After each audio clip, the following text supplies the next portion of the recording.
ఖజానా ఖాళీ, 10 లక్షల కోట్లు అప్పు చేసి వెళ్ళిపోయాడు. ఆ అప్పుని మనం అందరూ డబ్బులతో కడుతున్నాం.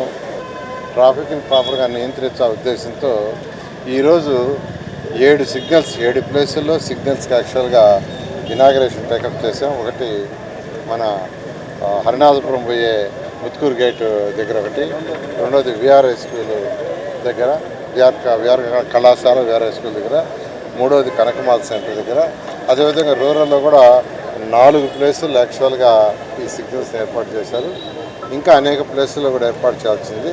దీనికి దాదాపు 1,39,00,000 అయింది 7 సిగ్నల్స్కి. మిగతావి కూడా చేయడానికి ఎస్టిమేషన్ చేయమన్నాం. త్వరలో ఎస్టిమేషన్ చేస్తారు. అయితే నేను ప్రజలందరినీ రిక్వెస్ట్ చేసేది ఏంటంటే, ఈ సిగ్నల్స్ని పాటించండి. సిగ్నల్స్ని పాటిస్తే ట్రాఫిక్ సమస్య కొంతవరకు తగ్గుతుంది. ఈ ట్రాఫిక్ సమస్య అనేది ప్రపంచం మొత్తం ఉంది.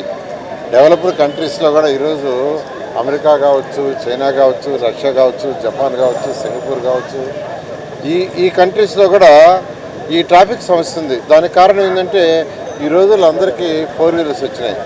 ఒక్కొక్క ఇంట్లో ఒక 4 వీలర్ కాదు, 2, 3 కూడా ఉంటున్నాయి. అందువల్ల ప్రపంచం మొత్తం యాక్చువల్గా ఈ ట్రాఫిక్ సమస్య ఇబ్బంది పడుతున్నారు.